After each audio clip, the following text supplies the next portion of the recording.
Tada iš tikrųjų, labai malonu, kad Žygimantas Augustas organizavo šį Augustas.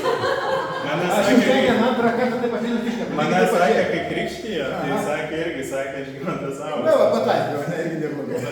Gabrielė. Irgi neblogai.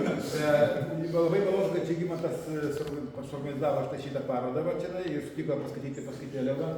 Tai iš tikrųjų, mano galva, tai yra gražus pavyzdys, parodoma, iš kur yra dalinai ateina ir vertinė sėkmė, kad mes susikalbam, mes nekonkuruojam, mes darom bendrą darbą. Iš tikrųjų, reikia subėga visi, kas kam reikia, tas tą gali, reiškia, truputėlį ir padeda savo darbuose. Iš tikrųjų, reiškia, tas Salaspilio mūšis 1605 metai. Kai pasižiūriu dabar iš Merkinės, jeigu su lėktuvu, tai būtų 300 km kažkur, tai ne, jeigu su automobiliu būtų 380 km. Istorikai sako, kad tas mūšis prilygsta kažkur tai Žalgirio mūšį, nes aišku, visada politiškai galbūt nebuvo išnaudota mūšių pergalės. Kiekviena epocha turi savo Žalgirio mūšį. Kiekviena epocha turi savo Žalgirio mūšį. Bet iš tikrųjų tai yra neįtikėtinas buvo mūšis iš tikrųjų. Jeigu per 4 valandas švedai prarado 9000 karių, dabartiniais šiais laikais, jeigu Rusijos kariuomenė per parą praranda per parą 1000 šiuolaikinėme kare, tai sako, jau kažkas toks yra, reiškia, šiokios tokios pergalės.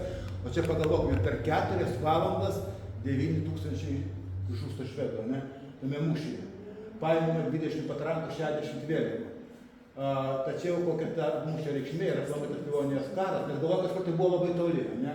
O tai iš tikrųjų labai įdomu, kad dar visai neseniai mes girdėdami ekskursijas, kurias vesdavo žmonės iš Vilnius, iš tolimesnių vietovių, prisiskaitę enciklopedinių žinių, sakydavo, kad štai čia lankėsi Petras I, štai čia lankėsi Karolis XII. Neteisingi akcentai yra sustatyti, jie visiškai nesilankė, tai buvo užkariautojai, jie degino, plėšė, prievartavo, jie nesukūrė nieko gero. O štai čia šioje parodoje mes matome ir iš Žygimanto lūpų išgirsime apie žmonės, kurie kūrė Lietuvą, kurie kūrė Merkinę. Tai kad, mielas Žygimantai, žodis pačiam. Smagu, aš jau per šitą savaitę trečią turiu kažkokią paskaitą, tai dar bažnyčiai buvo ekskursija. Tai visą laiką kalbu, nuolatos.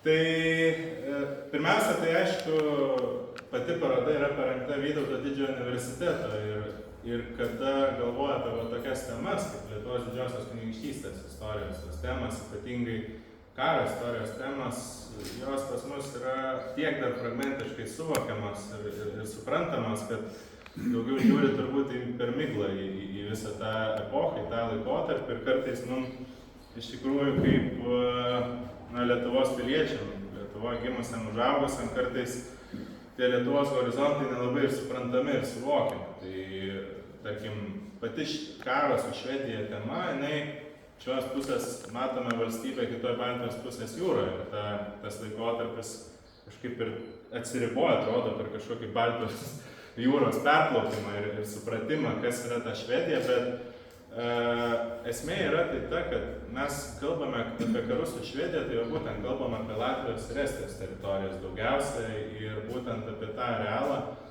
ir tas didžiasias kovas, kurios ten realiai vyko ir daugelis iš mūsų turbūt, kurie keliauja ar Latvijoje, ar Estijoje, iš vis turbūt mažai net ką sužino ar yra girdėję, kad būtent tai yra tos teritorijos, kur veikia Lietuvos kariuomenė, kur yra jų įgulos, kur vyksta didieji mūšiai. Netgi vienas iš tų teritorijų, kuriuose, tarkim, vyksta net pirmieji tokie gal, taip kaip aš dabar čia rašiau šitai paskaitai, tokie improvizaciniai mūšiai, kurie su Jono Karolio Chodkevičiaus pastangomis padaryti, pavyzdžiui, Salaspilio.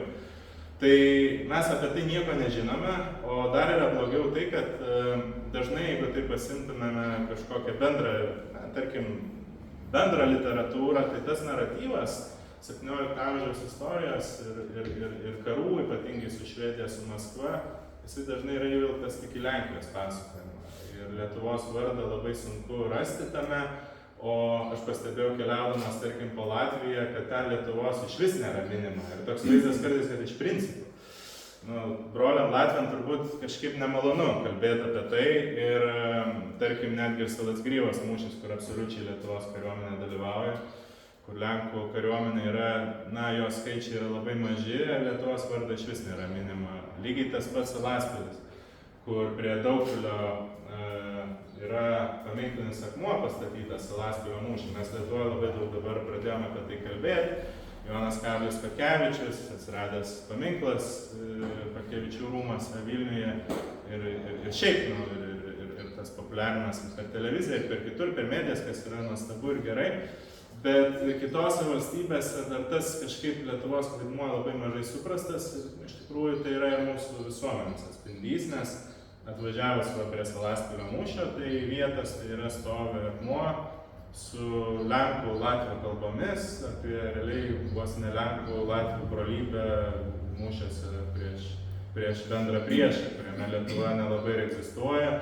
Tai kartais norisi tą akmenį susprogdinti, nes tai yra būtent istorinis pasakojimas, tas bendras istorinis naratyvas, kur to žodžio gal ne visi mėgsta, jisai yra mažai pas mus išvystas ir mes patys nemokam jo ištransliuoti. Tai faktiškai beveik kiekviena Latvijos mūrinė pilis matė tą įgulą, trūksta tų turistinių gidų.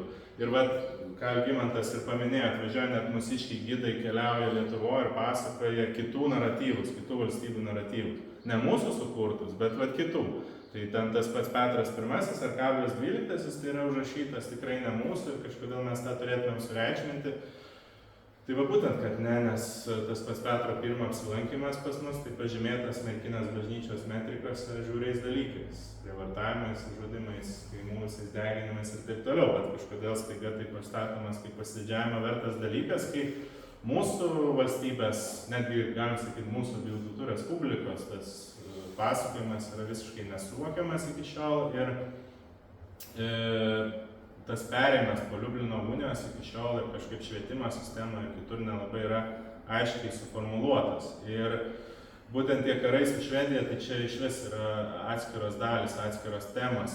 Ir aš pats, pavyzdžiui, esu buvęs, tarkim, ir Stokholme karo muziejui, tu nueini, matai Radvilų patrankas, paimtas iš esmės nesvyžiai egzistavusios, perkeltas į Biržus. Ir tu matai, kad užrašyta iš Lenkų magnatų Radvilų paimtos, tarkim, patrankos. Tai mes matom, kad Lietuva nelabai egzistuoja, bet tuo atveju ir kitur tai yra mūsų pareiga tos dalykus taisyti. Pas mus iš tikrųjų valstybės politikos, istorijos politikos formavimo aš nematau. Per ambasadas, per kitur aš to nematau dėja. Čia yra tokius konstatuot dalykus reikia. Per kažkokias tokias labai aiškesnės politinės temas, tas istorinės, aš to irgi nelabai matau, bet, aišku, galiu pagirti Valdovų rūmai, kurie dabar tikrai pastarasis dešimtmetis, kaip prisimena, ir tas didžiasias giminės ir kažkiek po truputį jau įvelka į tą pasakojimą, tą eilinį tūlą lietuvį, bet aš koks nors nuvažiavęs į Stokholmo karo muziejų, aišku, susinervinu, kad nėra to Lietuvos pavadimo, aš jiem parašau ir kreipiuosi, kad jie ištaisytų tą, bet kodėl, tą aš tą turiu daryti iš kitos pusės, kai tą galėjau daryti senai tam tikros institucijos, kurdamos tą pasakojimą ir kurios realiai yra atsakingos už Lietuvos reprezentavimą užsienyje. Tai to aš dėja pasigendu, tai faktiškai tie dalykai ir yra mūsų iniciatyvoje. Ir kaip ir viskas gyvenime pas mus ir darosi. Tai ir Merkinėje viskas iš tikrųjų yra tik iš didelio noro, o ne iš kažkokių iš viršaus nuleistų dalykų. Ir būtent sakau, ir Švedija, ir Livonija, tos teritorijos, kurios mums be galo įdomios, be galo svarbios, ir kartais ta lietuvių sąmonė nėra tokio supratimo, kad Ryga kažkada Lietuvai priklauso, pavyzdžiui. Ar kiti dalykai, kurie yra pakankamai įdomus ir reikšmingi, apie tos visus karinius dalykus, karinės ir nuo uniformų, tų reprezentavimo, kariavimo tipų ir kitų dalykų. Iš tiesų, nesu aš kažkoks didelis karo istorikas, bet būtent reikia pasidžiaugti tuo, kad Vytauto didžiojo karo muziejus vis dėlto parengė tas parodas, tokias bendromis temomis, būtent su karo tematika susijusias, kurios atspindi būtent Lietuvos istoriją, nes būtent karai iš esmės atspindi politiką, valstybės politiką, jos įgyvenimo būdus. Ir kartais tie karai visiškai nėra ir tik mūsų iniciatyva, ir yra gynybiniai karai, ir visokie kiti dalykai, kurie per juos būtent tu visą valstybės istoriją gali ir išgvildenti, ir išpasakoti. Tai galų gale net ir ta vizuali istorija, kuri matoma iš graviūrų, iš piešinių, iš rekonstrukcijų galiausiai, irgi atspindi tam tikrus niuansus, valstybės simboliką, dydį, tai čia visą laiką aš atkreipiu dėmesį, kad 17 amžiaus pirma pusė, čia kaip Stokholmo ritinio fragmentas, yra įstabaus puošybos lygio etapas, kai ir pas mus karališkas dvaras tampa pakankamai stipriai itališku ir baroko kultūra ima skleistis visais įmanomais žiedais ir šiaip bendrai Abiejų Respublika 17 amžiaus pirmoji pusė ypatingai vis dar iš tikrųjų yra galinga. Viena didžiausių centrinės Europos valstybių, turinti tokią gal keistą vakariečių politinę sąrangą, bet vis dėlto tai yra didžiulė jėga veikianti visam regionui ir turinti įvairių užuomazgų ir laivyno kūrime, ir kituose dalykuose, ir ginklo pergalėse. Tai ir čia galima kalbėti turbūt apie esminius karus, tai Lietuvos kaip didžiosios kunigaikštystės ir Lenkijos karalystės, tai yra Švedijos karalystė, yra Maskvos valstybė, Maskvos didžioji kunigaikštystė, vėliau save pasivadinusi Rusija, ir Osmanų imperija, kur atskiri dėmenys ir atskiros visos temos, apie ką galim kalbėti. Ir su šita paroda jūs susipažinsite, galėsite tikrai skirti laiko ir tos asmenybės skirtingos ir jos dažnai sudalyvauja ne tik karuose su Švedija, lygiai taip pat ir kituose, o būtent tuose mano išvardintose kovose su tais pagrindiniais valstybės priešais. Tai iš karto čia, kai kabinom tą parodą, akcentavom ir Mykolo Kazimiero Paco asmenybę, šiemet 400 metų jam, tai Merkinės ir seniūnų buvęs vienas pagrindinių valstybės žmonių, tai Etmonas, Vilniaus vaivada, iš tikrųjų be galo ir raštingas ir išsilavinęs žmogus ir tuo pačiu įdomų bajoro kelią pasirinkęs, tai yra asketišką kelią, netelkti turtų savo, bet palikti tuos turtus per bažnytinį palikimą, per vienuolijų steigimus ir kitus dalykus, kas paliko Merkinė irgi tam ženklus, ir beje labai ryškius, ko kartais aš gal pasigendu iš kitų istorikų to dėmesio, bet ir su Merkinė yra, po to, kai kalik, jau vis atsiranda tame kontekste, tai unikalus ir autentiškas yra Mykolo Kazimiero Paco herbas ir Merkinės bažnyčioje, yra Merkinės rotušės varpo ir net yra Pacų giminės simbolikos ant bažnyčio esančių bažnytinių indų. Tai apie tai dar truputį pakalbėsiu, bet tada gal ir keliaukim iki Merkinės, nes iš vienos pusės yra bendra 17 amžiaus pirmos pusės tema, bet suprasti Merkinės kontekstą, būtent toje epochoje, aš dažnai kalbu apie tai, kad Merkinė yra, visais laikais buvo tam tikras valstybės egzistavimo, gyvenimo pavyzdys, kaip jinai klostėsi, kaip jinai vystėsi. Ir iš tikrųjų 17 amžiaus pirmąją pusę tikrai galima dėti kaip aukso amžių Merkinės egzistavimui ir jos netgi reikšmiai, kuri vienaip ir kitaip iškyla net ir valstybės karališkojo dvaro, valdovo dvaro akiratyje ir labai stipriai iškyla ir mes matome ir tokius gal epochinius palikimus kaip ir valdovo mirtis Merkinėj, kurie neateina ir nenutinka čia visai atsitiktinai, kam galėtų pasirodyti skirtingai ir suprasti, kas yra Abiejų Tautų Respublika 17 amžiaus pirmoji pusėje. Šiek tiek padėti šitą žemėlapį, aš čia įdėjau specialiai užsienio kalba, bet esmė tas teritorinis vienetas, tai yra Abiejų Tautų Respublika, kuri yra padalinta į, galima sakyti, dvi aiškias dalis, tai yra Lenkijos karalystė ir Lietuvos didžiąją kunigaikštystę. Įdomus, aišku, dalykas yra tai, kad pati Lietuvos didžioji kunigaikštystė faktiškai iki Liublino unijos valdė dar ir šitą visą arealą, tai yra Kijevo arba iš esmės dabartinės Ukrainos teritorijas ir tame kontekste, aišku, yra ir Prūsijos karalystė, kuri tampa tam tikrų Lenkijos, iš esmės Lenkijos valdovo vasalų ir būtent Livonija, kuri pirmiausia būtent kontekste ir karų su Maskva ir Švedija iš tikrųjų pirmiausia yra prijungiama prie Lietuvos didžiosios kunigaikštystės. Vėliau yra bendrai valdoma Lietuvos ir Lenkijos, jos tas dėmenų susiskirstimas vis dėlto irgi turi labai įdomią specifiką. Atsiranda, aišku, Kuršo kunigaikštystė ir kitos teritorijos, kurios irgi, tai iš principo yra jau liuteroniškas kraštas, kurio vakarinė dalis, kurio rytinė tiksliau dalis galiausiai likus 18 amžiui jau tapo galutinai kaip ir katalikiškas arealas, išliko iki šiol.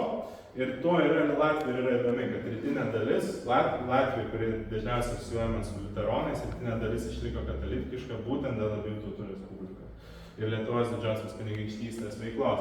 Tai va, tai pati Švedija kažkur atrodo į šiaurę, tai kovos realiai vykusios dėl Tartu, tai yra dėl Dorpato, dabartinio Talino, beje, prie Talino net irgi būta Lietuvos kariuomenės dalinių. Kovos tiesiog visam arealui pasitęsusios didžiuliame tikrai teritorijos, ir tos, kaip ir sakiau, kiekviena ta teritorija turi savo pasakojimą. Ir šitoj didžiuliai valstybės erdvėj, tai yra apie 1 milijonas kvadratinių kilometrų valstybė, iš tikrųjų pakankamai centre, netgi galima sakyti, abiejų tautų respubliką, tai brėžiant yra Merkinė. Ir Merkinės tas vaidmuo, aišku, jisai jau nuo viduramžių yra kažkaip užkoduotas tokiais tiek viduramžių pilies atsiradimu būtent prie Nemuno ir valstybės gynybos iš vakarų, bet tai yra jau galbūt tas viduramžiškas pasakojimas, kodėl, tai yra kryžiuočio ordino antpuoliai ir kiti dalykai, bet Merkinė iš tikrųjų auga ir viena iš jos pagrindinių esmių, reikšmių ir tas apsilipdymas tais pasakojimais, tai va būtent yra kelias. Anksčiau jisai jungė sostinės, tai yra Vilnius su Krokuva, kuri netgi atrodo visai valstybės pakraštyje. Ir faktiškai nuo 16 amžiaus pabaigos jau faktinė sostinė tampa Lenkija. Lenkijos karalystė ir šiaip dar įdomi detalė, jeigu skaitysit apie Krokuvą kažkokias knygas, net lenkų leistas, tai iš tikrųjų kalta Lietuva dėl to, kad Krokuva neišliko sostinė, nes paprasčiausiai per toli valdovui keliauti tarp abiejų sostinių pasirinktas Varšuvos variantas. Beje, ilgainiui Gardinas irgi pradėjo figūruoti kaip viena iš centrinių vietų, tai grinai dėl artumo centrų ir centro pačios valstybės teritorijų. Tai Merkinė yra ant to kelio pagrindinio iš tikrųjų tarp sostinių, čia net faktiškai nubrėžus tiesią liniją, tai Merkinė yra tos krypties. Ir tai sudaro tokias sąlygas miestui tapti ne tik tokiu lokaliu prekybos centru, kuris, ten veikia matai, kažkokia prekyba, turi savo prekybinę realą, seniūniją ir panašiai, bet Merkinė iš tikrųjų taip sulaukia ir labai aiškaus ir valdovo dėmesio.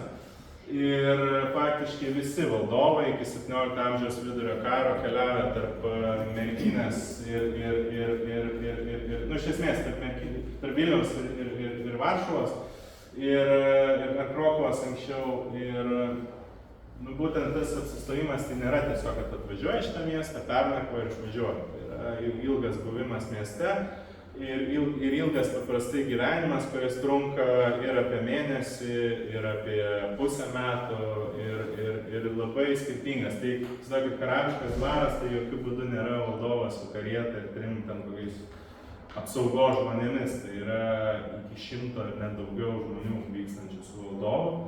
Ir jo kuo didesnis, ilgesnis valdovo apsistojimas, tie žmonės kuo ilgiau nusėda ir pačioje gyvenvietėje. Ir tai sudarė sąlygas tokias, kad dar apie tai pakalbėsim, dėl ko kai ateina ir sako žmonės, kad Merkinė yra tikras dzūkų miestelis ir pradeda vardinti pavardes, kur žmonių gyvenusių Merkinėje, kokie ten buvo Merkinės miestiečiai. Skamba nelabai dzūkiškai. Tai dar truputį apie Merkinės tą laikotarpį senąjį, tai čia nežinau, ar tas žemėlapis jums bus pakankamai aiškus, bet čia yra dabartinė pietų Lietuva, čia yra siena su Lenkija, čia yra Suvalkai, čia yra ten žemiau yra Augustavas, Lazdijai, Seirijai, čia yra Nemunas, Alytus, kaip matot, Druskininkai. Ir iš esmės po Melno taikos, po 422 metų, kada jau iš esmės nustatoma siena su ordinu ir vėliau jinai egzistuoja su Prūsijos karalystė, visos Panemunės pilis iš esmės ima labai aiškiai administruoti užnemunės tam tikrus arealus. Ir Merkinės tas valsčius, Merkinės žemė apima tikrai dabar šiandien žiūrint didžiulį plotą nuo čia esančios Merkinės, čia yra Marcinkonis, Druskininkai, ten Makniūnai pavyzdžiui, ir tęsiasi tolyn iki, žinot, gal truputį persidengia, iki dabartinės Varmijos Mazūrijos privatijos sienos, tai yra dabartinė Lenkijos teritorijoje, kur yra Stančikų viedukai, gal žinot, tokius tiltus. Tai iš esmės Merkinės žemė baigėsi tais arealais, kur turistai dabar važiuoja, net nešauna į galvą, turbūt, kad taip galėjo būti. Ir ten yra tokios gyvenvietės kaip Merkinė, tai yra prie pat Merkinė. Ir jinai yra ne šiaip su atsiradus, tai būtent dėl administracinio to vaidmens. Ir iš tikrųjų Merkinės laikytojai, vietininkai ir vėliau realiai seniūnai, turbūt atsiranda nuo 16 amžiaus ta sąvoka, jie tiesiogiai dalyvauja demarkavime, naujam atnaujinime demarkavime valstybės sienų. Tai tas Merkinės arealas yra tam tikra prasme milžiniška. Jeigu žiūrim į kilometrus, tai čia tęsiasi apie 150 kilometrų turbūt ta teritorija. Ir aišku, šitoje teritorijoje, kuri net yra apgyvendinama iš šitos teritorijos, tai yra iš pirmiausia dešinio Nemuno kranto, žmonės keliasi į tas teritorijas, jas įsisavinti, nes vis dėlto tai yra dideli miškų masyvai, natūralios pievos, jis buvo tapusios dykrom, negyvenamom erdvėm. Ir iš tikrųjų Merkinės vaikai, tai yra, tikrai, Merkinės vaikai, tai yra ir seirijai, ir veisėjai, ir lazdijai, ir Punskas, ir visi kiti arealai. Kai kurie sieja beje Punską su Pune, su ten esančiais gyventojais, gali būti ir taip. Bet šita riba, kurią aš dabar čia jums rodau, jinai nėra įsigalvota, jinai yra labai aiškiai aprašyta 16 amžiaus pradžioje. Tiesiog aprašyta, kur yra Merkinės tas didvyris, labai aiškiai išskirtos teritorijos. Ir aišku, po to susikuriant realiai gyvenvietę miestam, privatiem dvaram ir kitom teritorijom, valdovai iš esmės po truputį išdalina tuos valdiškus arealus. Tai čia yra įdomu dalykai, kad tos seniūnijos jos būdavo už kažkokius nuopelnus valstybėje užrašomas didikui administruoti, o už dar tam tikrus nuopelnus jų koks nors gabalėlis yra vis išskiriamas vis kažkokiam tai asmeniui, iš to atsiranda tam tikros privačios ar erdvės. Kuo, pavyzdžiui, skiriasi Alytaus karališko ekonomija, kur yra čia viršui, nes Alytaus karališko ekonomija yra paskirta tiesiogiai valdovo pajamom, iš esmės valdovo skirta, kad jisai gautų pajamas. Ir įdomi detalė yra ta, kad ten buvo aiškiai labai suformuluota net valstybės Seimo, kad tos teritorijos yra nedalomos, skirtingai nuo Merkinės. Tai Merkinės arealas 18 amžiuje, iš esmės 17 amžiuje lieka toks tai yra besitęsiantis nuo Perlojos faktiškai iki šalia pat Veisiejų ir iki Druskininkų Ratnyčios. Šitos teritorijos atsiskiria pakankamai anksti, ypatingai Liškiava. Yra išskiriama jau faktiškai 15 pabaigos 16 amžiaus pradžiai nuo Merkinės. Nuo Liškiavos dar atsiskiria, kaip Liškiavos palivarkas buvo Veisiejų dvaras.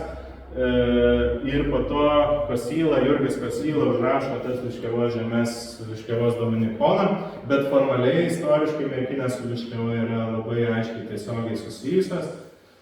Ir bent jau Merkinės arealė tam pirmajam viduramžiškam tikrai priklausosi. Kita tokia šiaurinė žemė, kuri išsiskiria, tai yra Makniūnai nuo 18 amžiaus atsiskyręs privatus dvaras. Ir taip žiūrint į tą seniūniją, ten yra daug dar skirtingų žemelių, kurios yra ilgainiui užrašomos ir išsiskiria iš Merkinės. Bet šiaip, jeigu pradėtumėm kalbėti kaip Merkinės imperialistai, tai kas yra Merkinės kraštas, tai kaip Merkinės krašto muziejus. Tai kažkur Vyžainis, ten šitas Punskas ir taip toliau. Čia juokingai gal skamba, nes taip gal ir nėra. Bet pati sąvoka administracija tikrai buvo didžiulė ir pamažu iš tikrųjų bekitusi. Gal net teritorijos naudai. Čia yra toks pavyzdys apie Merkinės arealą, kurį galima pakalbėti. Šiaip beje labai įdomu tą daryti, kai išskirinėt tas apytikslės, tikslės Merkinės valdas, nes dalis tų žemių, kurios jau buvo kartografuotas XIX amžiaus pirmoji pusė, gana detaliai, jos dar vis atspindėjo LDK, Lietuvos Didžiosios kunigaikštystės žemėvaldą. Ir, pavyzdžiui, labai aiškiai galime skirti pagal planus Kibyšius. Pavyzdžiui, Kibyšiai, Radyšius, Papiškės, tai buvo ne Merkinės seniūno valda, tai buvo Merkinės unitų valda. Ne, nesišneku, Papiškės buvo unitų valda, Kibyšiai, Radyšius buvo Merkinės dominikonų kaimai, dominikonų valda. Yra labai įdomus dalykas, kai susivedžiau tos senuosius planus, čia yra netoli Nemuno, nuvažiavau tiksliai į mišką, į tą vietą, kur susikerta tos teritorijos, ir realiai yra daug karčių, šakmenų sukrauta miške. Tokie unikalūs objektai, tie žemėvaldos senosios. Ir dabar, kaip mes jau kalbam apie tą Merkinės seniūnijos kaip arealą, kuris yra, veikia dar vienu principu, tai čia yra, tarkim, druskininkai, tai Ratničio Merkinai priklausė, druskininkai buvo jau Pervalkos seniūnijos teritorija, tai tuo metu visiškai neįskirtinė, nieko neįskirtinė gyvenvietė, tai eilinis iš esmės kaimas.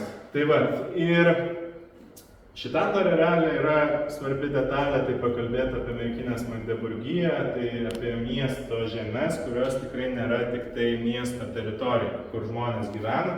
Tai yra gerokai didesni plotai, tai yra Merkinės laukai, Merkinės dirbama žemė ir Merkinės miesto miško žemė, kuri yra neadministruojama Merkinės seniūnų. Ir pabandytų Merkinės seniūnas, tai yra visai kita pareigybė, kuris iš esmės yra, gauna savo naudą ir jisai veikia šiek tiek kitaip negu Magdeburginis miestas, pabandyti paimti žemę iš Merkinės miestiečių žemę. Tai taip reikia iki didžiausių konfliktų ir taip toliau, nes neturi teisės kištis niekas į miesto žemę, tik patys miestiečiai. Tai tas arealas Merkinės girios, tos konkrečiai ne seniūnijos girios, o miesto girios, apima maždaug šitą visą arealą, tai čia yra kaip Merkinė, čia Nemunas, Merkio vaga, čia yra Puvočiai, Trasninkas, Kašėtas, tie kaimai, ten Rudne matosi ir baigėsi ties Sucieka. Tai čia yra vienas iš Merkinės miesto, tiesiog į miesto arealą, ir yra kitas Stepaniškės vardo, labai įdomus, kad jis skiria Stepaniškę. Tai yra čia pat, kur prasidėjo, kur žydų kapinės, kitar pusės Stangės, ten tęsiasi irgi iki faktiškai Puvočių. Visos tos ribos irgi yra gana detaliai aprašytos, nuo to tik tai įdomiau, kai tu viską pradedi kartografuotis ir tas tavo vaizdas susikūrė gerokai kitoks. Tai realiai miesto Merkinės, čia grubiai pasakysiu, jurisdika, nes galbūt skiriasi vis tiek miestiečio tiesioginė žemė, miesto bendra žemė, bet apima tokį nemažą arealą šitoje daly. Ir dar reikėtų paminėti tai, kad yra ir Vaito žemė, ir kiti dalykai. Tai tie Merkinės miesto stulpai, kurie stovi ten prie laukų, jie yra daugiau, mano galva, simboliniai nei realiai administraciniai objektai, veikia realiai kaip sienos taškai. Tai suprasti, kad miestą ir jo žemėvalda, esminis dalykas, kad miestas yra gerokai didesnis ir labai yra įdomi detalė visuose inventoriuose, tokie kaimai kaip Česukai, kaip Trasninkas, Bingeliai yra vadinami ne Merkinės seniūnijos kaimai, o Merkinės priemiesčiai. Tai yra labai svarbus dalykas, kaip ir čia Kurpliai, neklystu jo. Tai irgi įskirtas kaip Merkinės priemiestis, jisai juridiškai skiriasi nuo eilinio seniūnijos kaimo. Tai toks Merkinės arealas, čia vėlyvasis, bet turbūt vis tiek reikia suprasti, kad seniūnija yra daloma. Jinai po truputį traukiasi, jinai po truputį mažėja, bet pirminė, ta kaip valdovo grynai teritorija, kur yra užrašoma didikui, jinai administruoti, jinai buvo tikrai didžiulė, tikrai didelis arealas. Ir čia yra, keliavom jau taip iš to kosmoso į pačią Merkinės centrinę dalį, tai kas turbūt išskiria miestą, kaip jums atrodo, kas yra miestas, kada miestas prasideda, kuo jis skiriasi nuo miestelio, atmetus Magdeburgo teisę ir juridinius visus dalykus, kaip jums atrodo. Kaip? Taip, kas dar? Garsiai kalbėkit. Aikštė. Aikštė yra. Bažnyčia, kas dar gali būti? Savivalda. Miestiečiai. Labai svarbi miesto tradicija iš tikrųjų irgi. Tai va, tai miestas iš tikrųjų susideda iš daug tokių skirtingų dalių, bet turbūt yra komplektas tokių skirtingo pobūdžio objektų ir net skirtingų jurisdikų objektų, kurie net ne visai visada priklauso tiesiogiai miesto magistratui, kuris gali tiesiogiai įtakoti. Bet miestas man visada taip. Čia pirmu atveju yra rotušė, tai rotušės objektas. Tik įdomi detalė yra tai, kad kai kurie magdeburginiai miestai, kurie yra gavę Magdeburgo teisės, jie rotušės nepasistatė. Jie nepasistatė, bet jie nepasistatė dėl to, kad jie biedni buvo. Jie tiesiog neturėjo tiek lėšų sugeneruoti tokius dalykus arba rinkdavosi pas burmistrą name, arba dar kažkur. Ar tas rotušės, kai kurios iš vis ten tiesiog namas atrodo eilinis ir nieko įspūdingo. Tai taip, Merkinės atveju rotušė yra absoliutus jau miestietiškumo ženklas ir simbolis.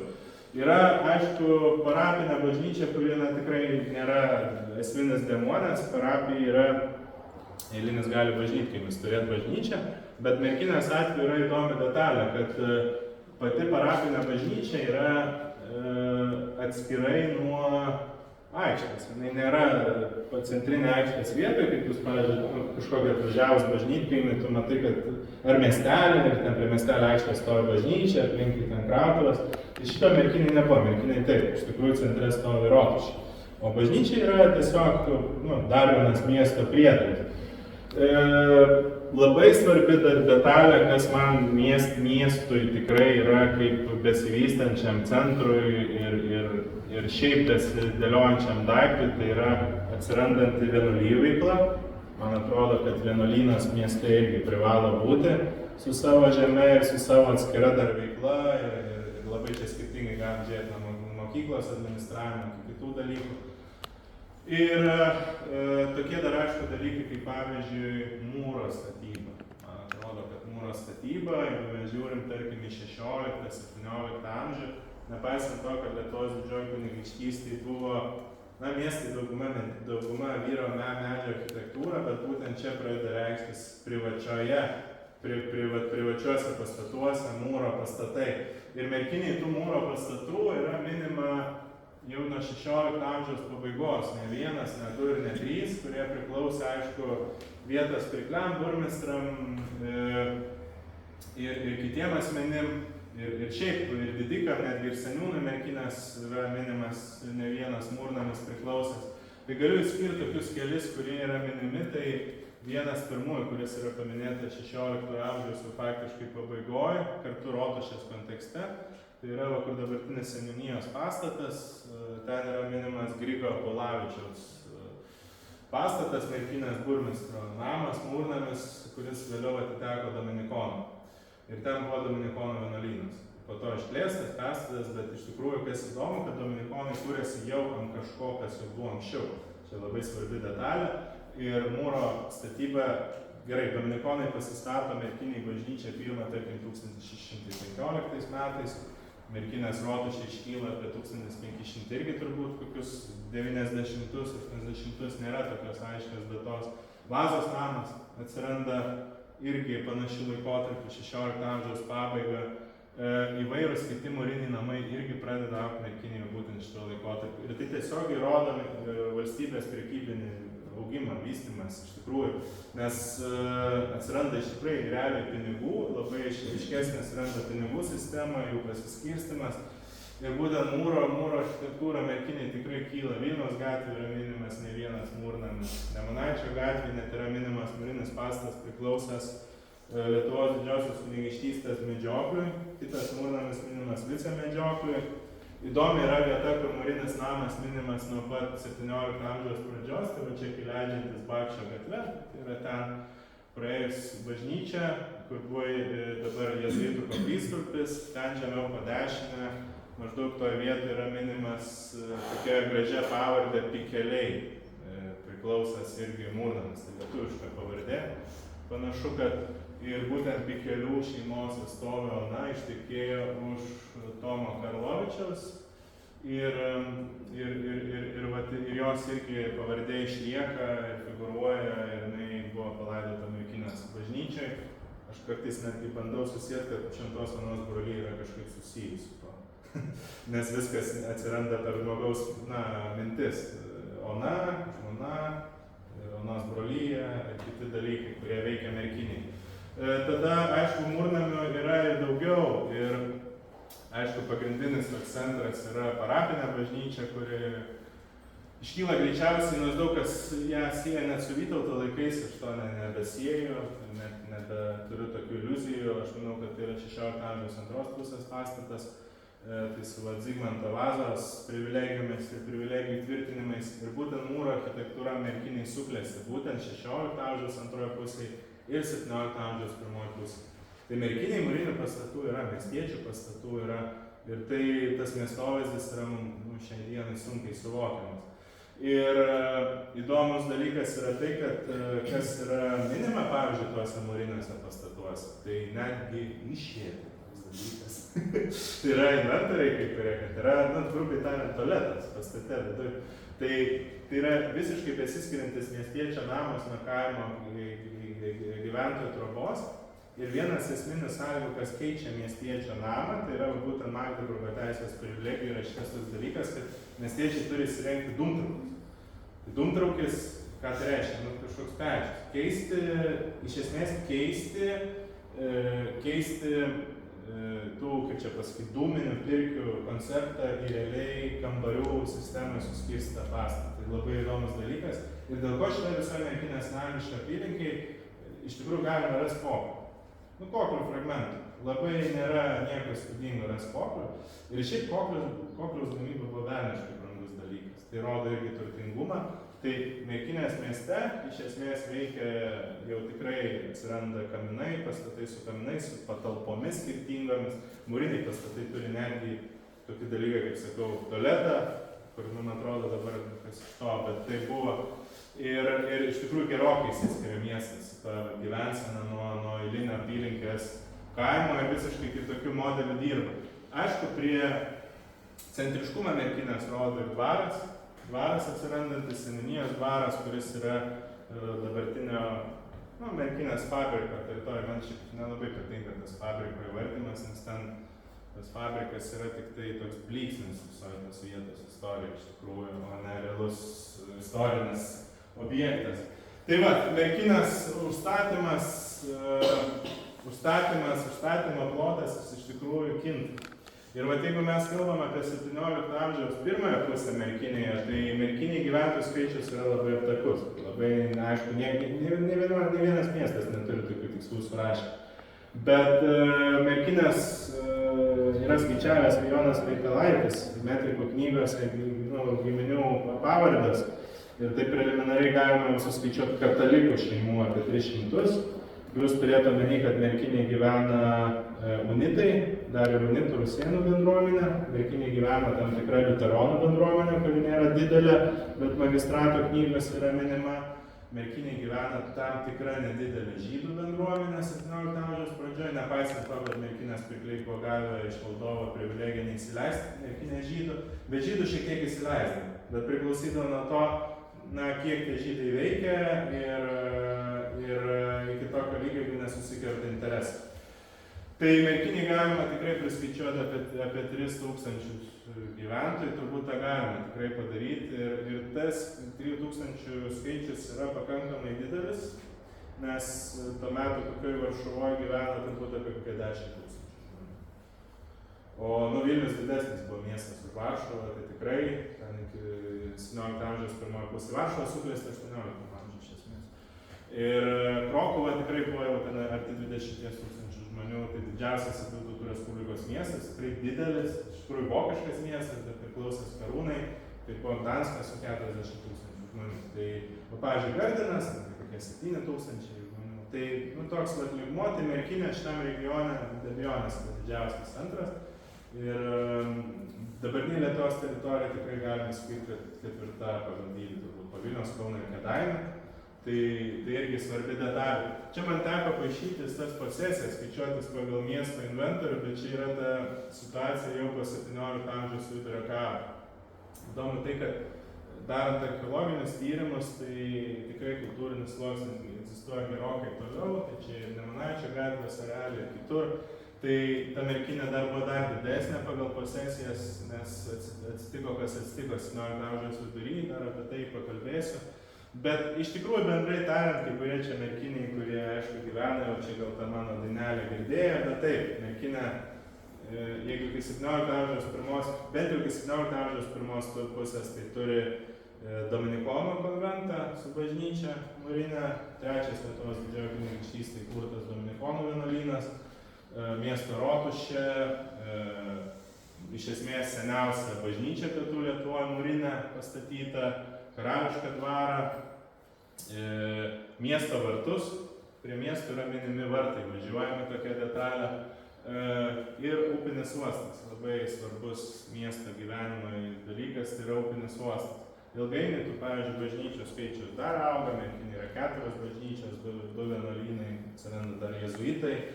Tai va, tas miestas iš tikrųjų egzistuoja kaip tokia skirtingus įvairius tokias ir organizacijas vienintis darinys, bažnytinės, miesto jurisdikos ir prekyba, tai tarkim 6 cechai merkinė egzistuoja, ir seniūnijos dvaras ir taip toliau. Dar apie tai truputį papasakosiu. Keliaukim iki Vladislavos Vazos. Tai Vladislavas Vaza, kodėl, pavyzdžiui, merkiniai mes, bent jau muziejais, jį ypatingai akcentuoja ir gal iš pradžių tai iš vis aš atsimenu tą istoriją, kai mes dar ten kėlėm tą paminklą idėją Vazai ir taip toliau. Tai kai kas iš vis nesuprato, apie ką čia tas Vaza, apie kodėl mes tą dalyką darom ir kažkoks Lenkas arba dar kažkokiu ten švedas frazė pasigirsta, tarsi ne mūsų valdovas. Iš vis ne mūsų, nieko bendro neturintis, randi istorinę kažkokioj knygutėj, tik faktą, kad miršta kažkoks valdovas, merkinėje ir viskas to prasideda ir to baigtis. Dar kur nors rasi, kad persišaldė ir numirė. Tai esmė yra labai paprasta, ta kontekstas yra toks, į Švediją mums irgi reikėtų nuvažiuoti dėl to ir tą istorijos dalį priimti kaip savo ir labai tiesiogiai kaip savo, be jokių ten apylankų. Kotrynos Jogailaitės faktorius, kaip žino, Žygimantas Augustas miręs nepalieka iš esmės vyriškos kilmės Jogailaičių. Jogailaičių pačios tos įvardinimo per vyrišką liniją, o Kotryna Jogailaitė Žygimanto Augusto sesuo ištekėjusi už Jono Vazos nukeliauja taip iki Švedijos ir gimsta Zigmantas Vaza. Gimsta Zigmantas Vaza, jis iš esmės būsimas Švedijos karalius, bet ir tuo pačiu pasirenkamas kaip Abiejų tautų Respublikos valdovas. Motina puikiai tą žinojo, jinai ruošė būti valdovu būtent čia, ugdė katalikiškai dvasiai skirtingai negu Švedijoje plitęs protestantizmas, mokė tų kalbų, kuriomis kalbėjo bajorija mūsų. Ir iš tikrųjų Vazos atkeliauja į Lietuvą ne kaip kažkokie ateiviai, o kaip Jogailaičių linijos paveldėtojai per moterišką liniją. Čia yra moters vaidmuo labai svarbus šitoje istorijoje. Ir taip jau yra, kad 17-16 amžiaus moteris pas mus daro labai rimtus dalykus. Tai iš tikrųjų, šiaip iš vis istorijoje Lietuvoje moteris niekada nėra nuošaly. Labai svarbi persona visada buvo. Tai ar tai būtų, tarkim, Bona Sforza, kuri iš esmės daro didesnį įtaką nei jos sūnus, kurios sūnus šiek tiek yra lepšis. Ir kartais tie nuopelnai tik tai vienintelį dėl Barboros meilės istorijų ir daugiau ne dėl politinių aktų, tai užrašyti pusę valstybės kitai valstybei savo tėvoninės žemės, tai yra iš esmės valstybės išdavystė, ką Žygimantas Augustas padarė, tai kažkaip visi tą pamiršta. Bet esmė yra ta, kad Kotryna Jogailaitė irgi suvaidina akivaizdžiai tą vaidmenį, kad Vazos atsiranda Lietuvoje. Ir jeigu dar Zigmantas arba Žygimantas III Vaza dar Abiejų tautų Respublikai vis tiek figūruoja kaip toks, parvežtas atgal, tarsi savos moters parvežtas atgal sūnus, tai Vladislavas Vaza, kuris jau gimsta prie Krokuvos, jisai jau yra iš esmės tiesiog įvainikuojamas visais aspektais, leidyboje, ugdyme ir visur kaip Jogailaitis. Jų kaip Jogailaičio linija, jo kaip Jogailaičio linija yra visiškai savaime suprantama Lietuvos Lenkijos bajorijoje, jisai priėmas absoliučiai kaip savas valdovas su didžiuliu entuziazmu.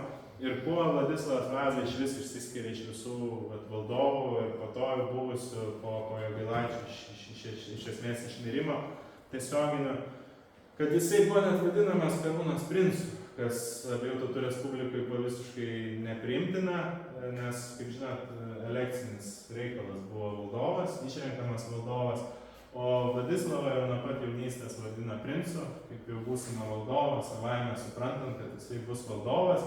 Jo vardas Vladislavas irgi yra ne šiaip sau būtent Jogailos garbei, Jogailos krikšto vardas paimtas, naudojamas.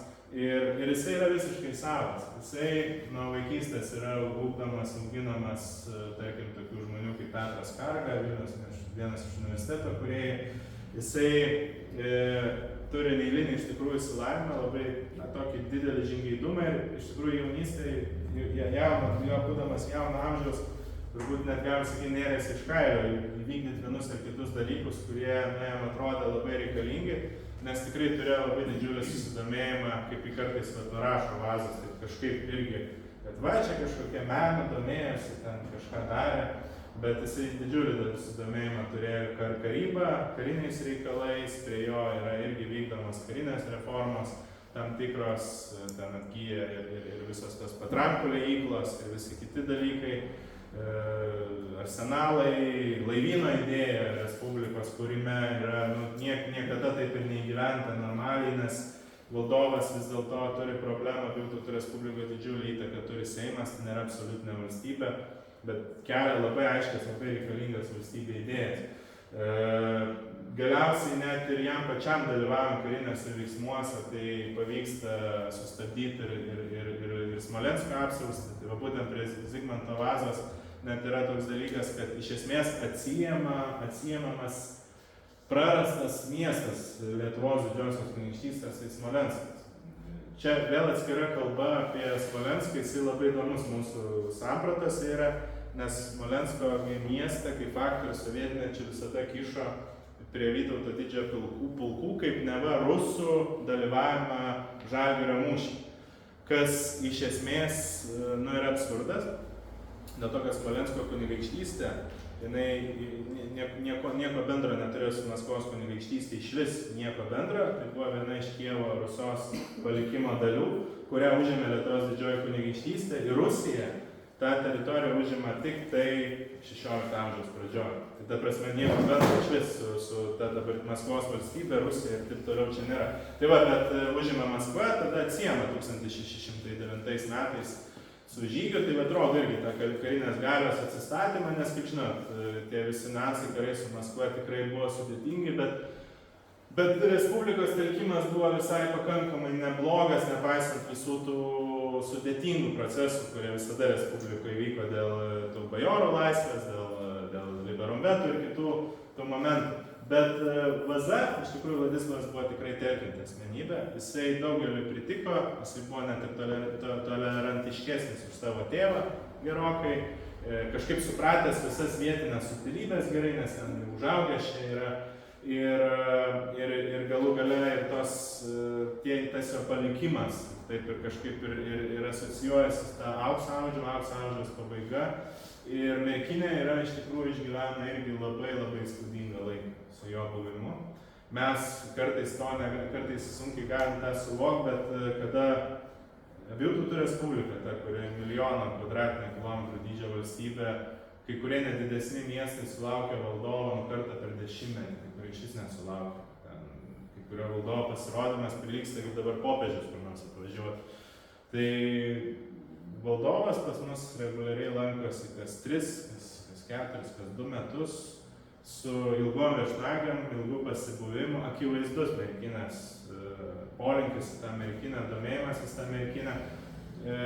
Iš to, kiek jisai čia apylinkėse praleido laiko ir medžiodamas, man atrodo, jisai Merkinę pažinojo ir apylinkės ne ką prašiau nei mes, iš to net nebejoju.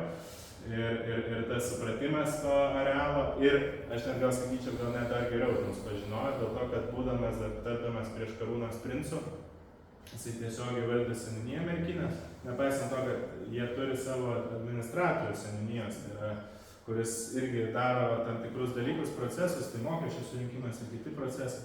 pats valdytojas seniūnijos turėjo puikiai išmanyti visą seniūnijos plotą, kaimus, dirbamą, nedirbamą žemę ir visus kitus dalykus, ką Vaza, merkiniai turbūt puikiai žinojo. Kaip ir sakau, ir jo tas laikas praleistas akivaizdžiai rodo, kad jam čia patiko, net pasirinktas tas seniūnijos valdymas irgi rodo, kad ne šiaip su viskas vyksta. Tai jisai pats apsilankė merkiniai pirmą kartą, turbūt dar būdamas paaugliu.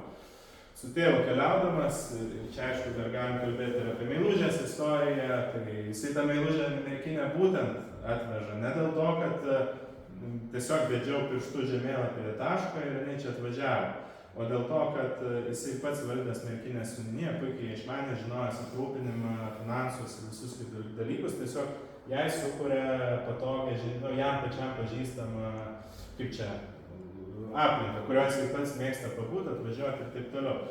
Ir su valdovo apsilankymais, tais dažnais apsilankymais, tai yra viena, kad jisai pats čia būna, bet su juo ir karališkas dvaras vyksta. Ir merkinė yra žinoma, kad perka sklypus jo karališko dvaro nariai ir tų pavardžių magistrato knygose galima rasti tokių įvairių, kaip pavyzdžiui Bakščio gatvė, dabartinė tai senoji Gardino gatvė, ten yra tokių pavyzdžiui įvardymų kaip, tarkim, Grosferštel šeima, valdovo dvariškiai, tarkim, toks paminėjimas. Arba ten koks Filipas Klausas prie aikštės turi namą, parašyta irgi valdovo tarnas. Sebastianas Pyka, šitas valdovo kapelos narys. Ką tai rodo? Tai, pavyzdžiui, valdovo kapelos narys reiškia yra muzikantai, kurie veikia irgi groja. Ir mes, pavyzdžiui, ką žinom, tarkim, valdovo rūmuose, kas buvo pastatyta ar Varšuvos pilyse, tai tas dvaras juda ir tas atvyksta irgi į merkinę. Iš esmės vyksta tokie dalykai per valdovą, kuris yra modernus to meto valdovas, vieni pirmųjų net Europoje dalykų. Čia merkinė realiai išgyvena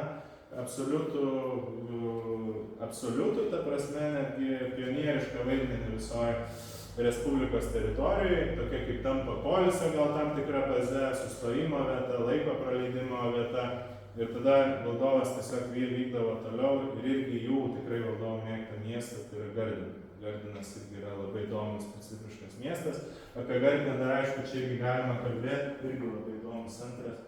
Bet čia jaunesnis Vladislavas Vaza, tai jisai maždaug toks valdo merkinės seniūniją, toks fainas vyrukas. Atvykdavo į merkinę, čia apsirengęs, man atrodo, vietinių kostiumų, taip pridarančiai prie vietinės bajarijos aplinkos. Ir problema yra tik ta, kad jo sveikata vis blogėjanti, iki 50 metų tikrai padarė pakankamai sunkiai judantį, bet kada jis buvo jaunas, tai turėjo tikrai labai stiprų polėkį. Tai merkinės karališko dvaro vieta, tai čia yra bėda su vazų epocha pas mus, nes pas mus nėra išlikę rašytiniuose šaltiniuose būtent inventorių, tų inventorizacijos seniūnijų, kas buvo Vladislavo Vazos laikais merkinė. Kad buvo, tai nebejotinai, nes net Antanas Kazimieras Sapiega po 70, net daugiau metų savo dienoraštį mini, kad pavyzdžiui, yra ten tvenkiniai ir dar kažkas netvarkyti nuo Vazos laikų. Tai reiškia, tas net seniūnų buvimas po to, po karalius yra kažkoks atsvaros taškas nuo būtent Vladislavo Vazos valdymo. Čia yra pažymėtas kontūras, kur preliminariai galėjo būti tie rūmai, bet čia yra sudėtingas atsakymas, kadangi čia yra kontūras 18 amžiaus antros pusės Iloginskių rūmų. Tik tai galime kelti prielaidą, kad pati rūmų kolokacija nebuvo keičiama, nekeičiama vieta, daugmaž turėtų prilygti tai pačiai vietai. Čia yra būtent tas etapas, kada valstybė praranda dalį teritorijų, bet apie tai dar pakalbėsiu. Daugelis turbūt jau ir matėt šitą vaizdą, tą merkinės rotušės, tą klestėjimą, tą klausimą pristatant, tai rotušė yra merkinėje iš tikrųjų galbūt ir statoma daugelį miestų tos rotušės, kaip sakau, mažesni miestai, kai kurių net ir nepasistato. Bet iš tikrųjų, žinant visą Lietuvos kontekstą, dabartinės Lietuvos kontekstą, tai merkinės rotušė tikrai turi labai specifinę vietą. Iškylantis renesansinis pastatas aikštėje tai yra iš esmės standartinė centrinį Šiaurės Europoje pritinkanti rotušė. Tai yra stačiakampio plano pastatas, su pirmajam aukšte esančiamis kratomis, prekybos erdvėmis. Iš vis rotušės modelis miesto, to namo modelis yra panašus net ir Italijoje, bet kur, ką galėtum pamatyti. Ir antras aukštas yra tokios kaip administracinės patalpos, tai yra vaitas burmistras, bokšte yra laikrodis ir išlikęs tas varpas pas mus muziejuje yra absoliučiai unikalus eksponatas, išlikęs vienintelis iš vis miesto varpas visoje buvusioje Lietuvos didžiojoje kunigaikštystėje. Ne bažnytinis varpas, bet miesto varpas. Ir pats laikrodžio įrengimas tais laikais kainuodavo turbūt trečdalį visos rotušės pastato. Irgi įsirengti miestui laikrodį, tai čia nėra juokas. Suprasti, reikia tą kontekstą, merkinė turi savo laikrodininką. Man teko, kai skaičiau dokumentus, tai yra parašyta, kad laikrodininko žemė buvo kažkur prie Straujos upelio. Tai kažkur ten netoli mano tėvų namų. Tai aišku yra dar tas dalykas, karališkas vandens malūnas, irgi Zakavolių kaimas, taip net įvardintas, dirbantis seniūnijoje ir taip toliau, seniūnijos valdyme.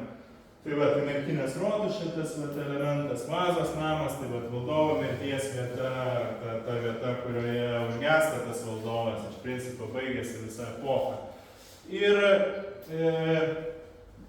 merkinės tas klestėjimas, aišku, dar atsispindi merkinės bažnyčia. Ta galima pamatyti, irgi per mažai vertinta, per mažai suprasta, kaistama, ne?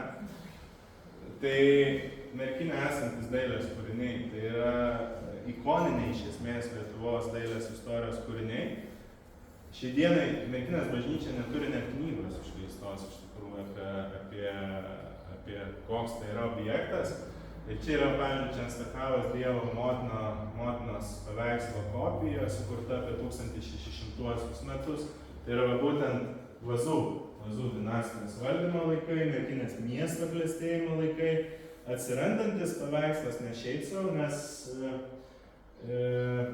bažnyčia apgaubdama įvairia pasaulietinė veikla, parapinė bažnyčia. Tai yra merkinės Šventos Onos brolija, kurie veikia kaip burmistrų, turtingesnių miestiečių susivienimas. Aš negaliu išaiškinti tiksliai tų brolijų funkcijų, bet man tai yra panašu į tam tikrą tokį kaip Rotary to meto klubą. Tokį susijusi su bažnytinė organizacija, pagalba ir bažnyčiai ir kitais dalykais, bet vieninti tuos miesto elitą, iš esmės organizacija, tai va Čenstakavos Dievo motinos paveikslo kopija yra įtaisyta Šventos Onos altorijoje.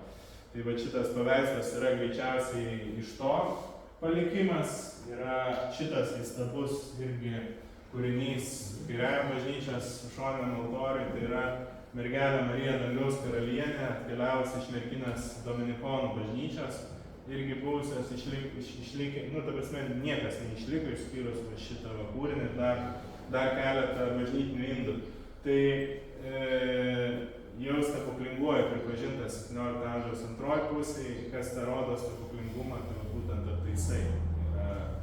Tie botai, kai žmonės meldėsi, atžymėdavo botais, tokiais ženkliukais, kaip padėka ir tą šventumą rodantis paveikslą, po to būdavo surenkami, kaip daug prisijungdavo ir dar būdavo papuošiamas tas paveikslas, sidabro aptaisais, Vilniaus vyskupo senų senovių apdovanotas ir karūna, tas paveikslas, tapybas, visas braižas, aš nesu dailėtyrininkas, bet man teko kalbėti su keliais dailėtyrininkais, tai visiškai prilygsta kokios Romos bažnyčių kūriniams tuo metu 17 amžiaus pradžioje. Tai irgi tikrai neįtikėtinos vertės kūrinys. Dar truputį grįžtant apie merkinės sampratas, pavyzdžiui, kokios buvo sampratos merkinės sovietmečiu ar dar kažkada, tai čia yra merkinės sampratos iš 18 amžiaus enciklopedijų pavyzdys. Tai Merkinė yra mažas karališkas miestelis, man šitą galim įsikelti, čia 18 amžiaus pabaiga. Bet tas karališkas, ne mes susigalvom, kad Merkinė yra karališka. Tas jau yra enciklopedijose įvardinta, kuris yra prie pat tokio pavadinio upės, tai čia yra lenkiška Merkinės versija, karalius Vladislavas dėl puikios šiam miestelio situacijos pavertė į savo mėgstamiausią rezidenciją. Čia princas įvardintas, bet iš tikrųjų karalius baigė savo dieną šioje vietoje, tą dieną Merkinė turi medinę pilį ir 3 bažnyčias. Medinė pilis yra 18 amžiuje paminėta, tai yra dar kitas dalykas, dvarai, seniai dvarai labai dažnai buvo vardėjami kaip pilis.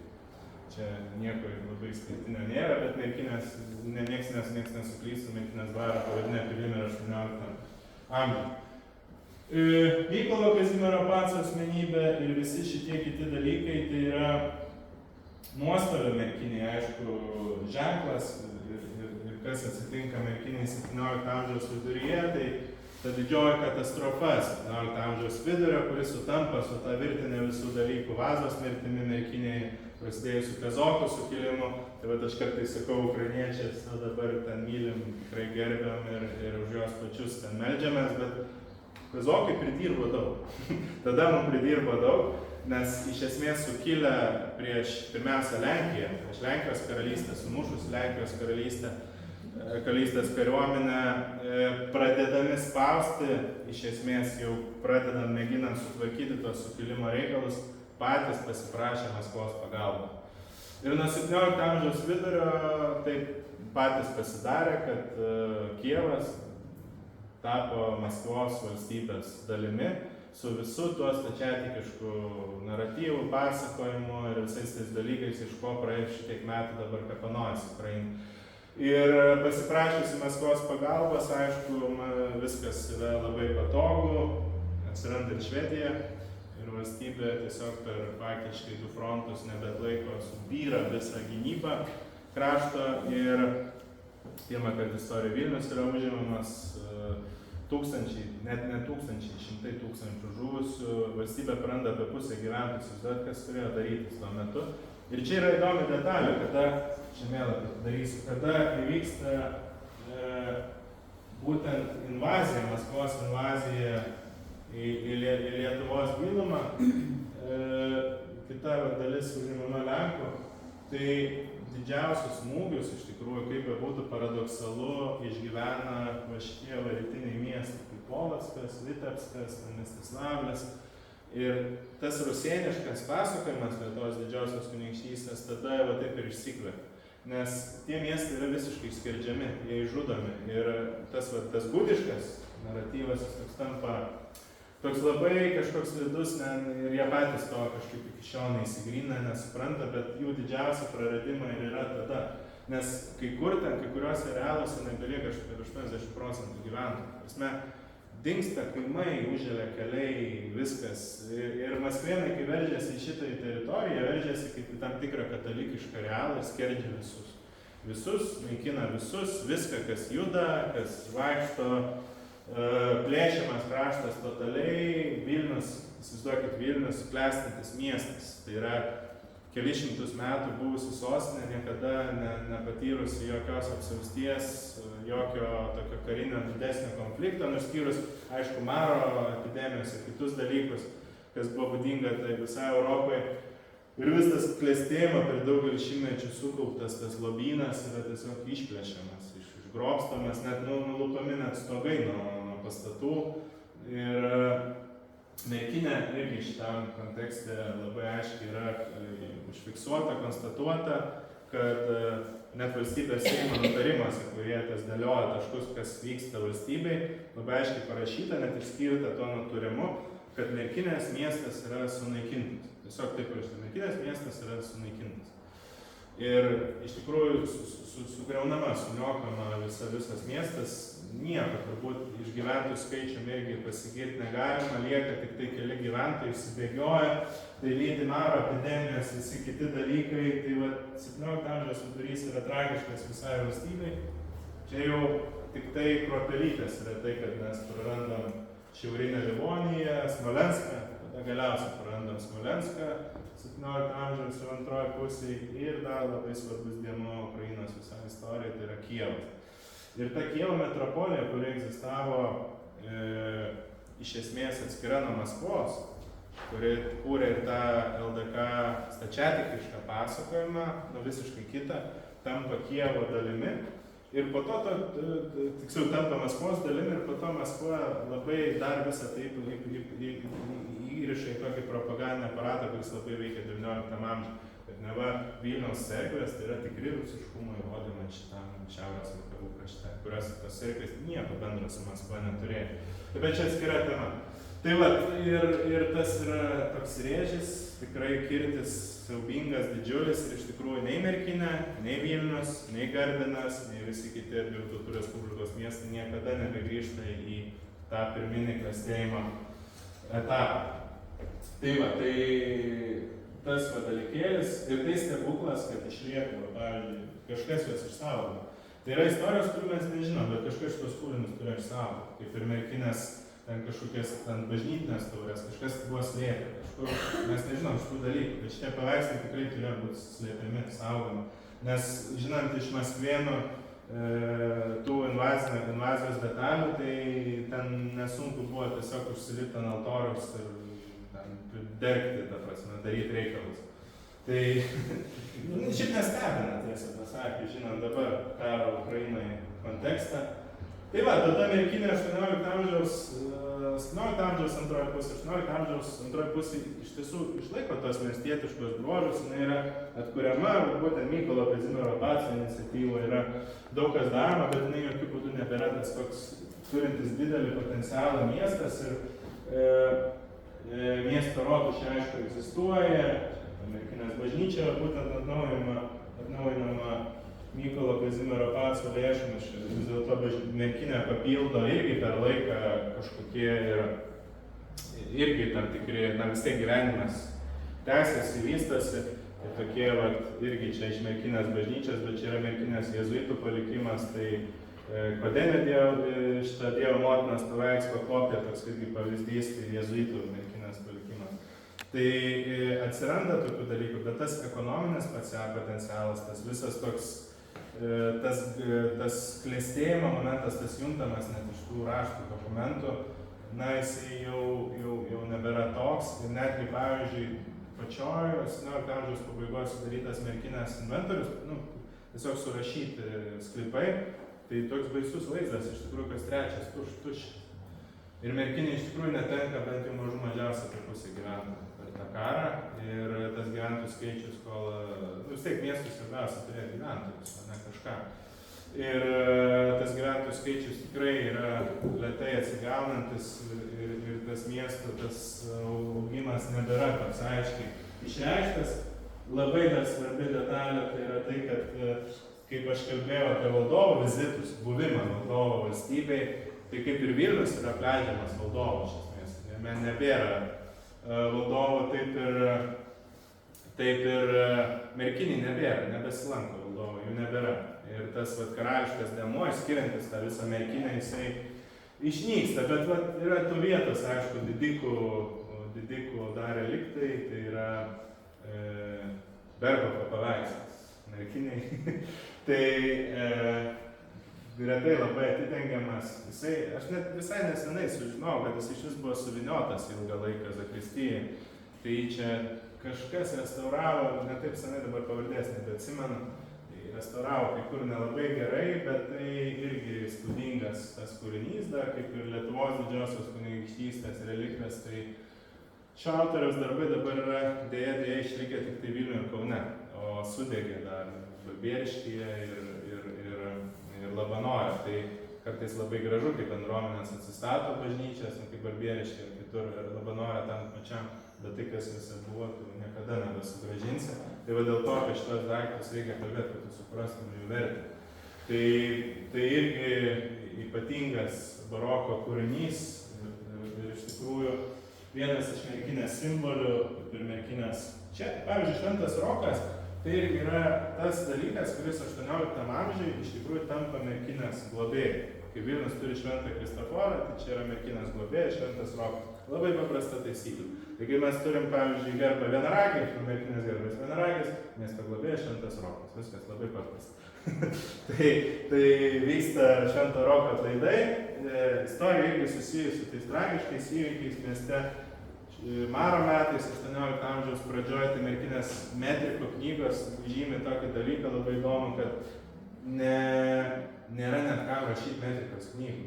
Yra toks mirštamumas, Maro, tas tragiškumas, kad jau nieks net nebepildo mirštančių žmonių.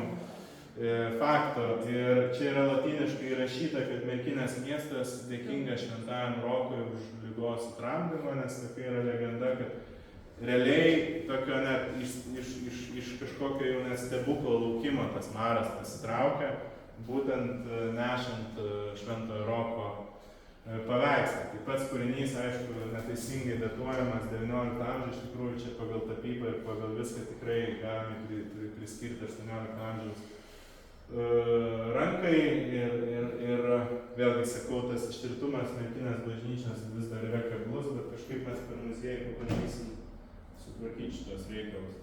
Tai va, tai Berggrafo paveikslas, aišku, ta puikioji Merkinės bažnyčia. Ir tas Merkinės dar pasakojimas, apie kurį norėčiau pasakyti, jisai toks yra romantinis, bet kuris jisai buvo dingęs. Ypatingai per sovietmetį, man to visiškai atrodo, kad buvo gerokai pratrintas. Ir čia vat yra pavyzdys, kai skaitai tekstą tarpukario spaudoj, beveik labai daug, yra labai nemažai žinučių apie Merkinės tokį legendinį, labai stiprų istoriškumą, kuris, na tiesą pasakius, po visų net netekčių, po to ir nugriautos rotušės, ir tų vienuolynų išdraskymą ir kitų dalykų. Jisai tarpukariu labai matosi, buvo labai aiškiai paprasta linija, Merkinė vis tiek yra formuojama kaip toks istorinis centras. Net senovės dienos, kurios buvo pasirinktos Merkiniai 35 metais, tikrai nėra atsitiktinis momentas. Galėjo bet kuriam kitam miestelį tą padaryti. Čia aišku, mano galva yra labai svarbus istoriškumo momentas, kurį išryškino, tai čia reikia nepamiršti ir Vinco Krėvės. Čia jau tas indėlis turbūt apie Merkinės tą sampratą irgi yra didelis. Ir čia mes skaitom, pavyzdžiui, tas spauda tarpukario, tai čia yra tokių net neteisingų faktų. Tam, pavyzdžiui, 6 bažnyčias, bet va, yra viena detalė. Vienuolyno rūsiai giliai žemėse įmūryti už dabartinę pastatą. Tai pastatas buvo, kur kaip tik leidėsi vaikščio gatvė ir sukai bažnyčia. Ten, kur tas raudonas namas. Ir šiandien liudė apie stovėjus vienuolyno mūrus. Tai vat man dabar klausimas, ar ten yra tie mūrai. Tai vat tokių reliktų yra. Ir kiti dalykai, bet vis Merkinės tas pasakojimas, tikrai istorinis pasakojimas buvo gyvas. Ir per sovietmetį jisai taip išblankęs toks tapęs iki kažkokio piliakalnio pasakojimo ir Petro I apsilankymą. Tai va, mes iš tikrųjų kalbam apie, aš jau per visą tą laiką savo gyvenimą 10-metį čia dirbdamas, suprantu, kad miesto esminis dalykas populiarime ir išlikime yra jo autentiškumo suradimas ir miestas turi savo susiformuoti pasakojimą. Ir jeigu jis neturi to pasakojimo, jis niekam yra neįdomu. Ir, pavyzdžiui, Merkinė dabar vizualiai yra tarybinio ūkio centras, bet savo pasakojimu vis tiek jinai užgožia kažkuo visus kitus. Ir kai tas yra pasakojimas toks turtingas, tai, taip kito kelio nėra, tik tai tas skleis žinia ir tas Merkinės žinojimas iš tikrųjų tada jie ir atvers visai naujas galimybės. Tai stiprinkim tą pasakojimą turbūt, aš bandysiu čia labai neužsitęsti, nes mes čia galim kalbėti žiauriai ilgai, jūs aišku puikiai žinot, bet, pavyzdžiui, vienas iš tų pasakojimo dalykų, tai va šitą apribojantį teritoriją, plius va šitas arealas. Ar žinot, kad čia matot, vietiniai gal nelabai, ne vietiniai nelabai, bet bažnyčia čia yra. Tai, bet vietiniam irgi svarbu, tai šitą arealą aš, pavyzdžiui, visą laiką specialiai pristatau vesdamas ekskursijas, kad tai yra Merkinės jėzuitų kvartalas. Man labai patinka tas kvartalo pavadinimas, nes tai yra miestietiškas toks akcentas. Ir pats vienuolynas stovi šitoje vietoje. Šitoje mano tas Pikelių šeimos mūrnamis, kuris minimas maždaug stovėjo čia ir vėliau tapo jėzuitų mokykla 17 amžiaus pradžioje. Čia už Karlonų, čia prie Karlonų, čia yra mūrai lyg iki šiol jėzuitų salės pastato. Iki šiol tai yra kažkur čia minimas vienuolyno kuchmeistris, čia minimas vienuolyno sodas, čia yra vienuolyno daržas, ūkiniai pastatai buvo. Čia kažkur yra Svirnas dviaukštis su galerija ir vėtrungė viršus laikrodžių buvusi. Ir šito vienuolyno, kaip rezidencijos šito, nu kaip ūkvedys, grubiai tariant, pastatas, konvikto pastas. Ir čia dar minimas sodas. Aš kartais pasvajoju, kad būtų labai gražu čia iš naujo žveist Lebonijos toj pievelėj sodą, kažkaip atmenant ir tos buvusius jėzuitus. Ir čia va visai kampe, va čia iš tiesų buvo bažnyčios Lebonijos toks dvarelis su visais ūkiniais jam priklausančiais pastatais. Tai mes šito kvartalo nieko nebeturim. Einant nežinant, nekiltų net mintis, bet aš va dabar radau prie stendo plytgalį, va LDK plytą, tai padėjau kaip reliktą to viso dalyko. Čia va irgi Merkinės tas sudarkymo pavyzdys labai ryškus. Tai va čia va stovi kažkur Dominikonų bažnyčia, čia yra vienuolyno pastatai, tai va ta dominikoniškoji valda, o čia yra ta iš esmės tos pagrindinės arterijos, tarp kurių būrėsi tankus užstatymas, įvairūs pastatai ir čia kultūrinis sluoksnis, aš net neįsivaizduoju koks yra, bet va, Algimanto Černiausko yra nuotrauka 90 kelintų pirmų kokių metų. Čia preikštas faktiškai 2 metrų gylis žmogus stovintis ant grindinio. Tai toks miestelis iš esmės virtas kaime, bet tą reikia irgi įsisavinti ir suprasti. Nu ir čia dar pavyzdys iš kasinėjimų, kas po tą Merkinę dedasi, tai čia Merkinės dvarvietės teritorijoje, tiesiog kasėm dujų perkasas ir atsivėrė masyvus mūras prie pašlaito su stora siena besitęsiančia. Čia akivaizdžiai matyti, kad buvo rūsys, patalpos, čia grindis yra iš plytų, didžiulio kažkokio pastato reliktai. Tai to paties karališko dvaro likučiai, kurios tą Merkinės istoriją reikia kapštyti iš po žemę. Ir tos netektis tikrai didelės yra, didžiulės, bet per tas netektis kažkaip supranti ir Lietuvą pačią istoriją, tą kraštą. Ir dar aš visąlaik paminiu šitą tiltą per Stangės upelį, kuris eina į tą dvarvietės teritoriją. Tai čia minimas tiltas nuo 17 amžiaus, grynai nuo Jono Vipiskio laikų, būtent to žmogaus, kur Vladislovas Vazov rašė jam seniūniją valdyti, kad jis gyventų su Milužiu, grubiai taip tariant.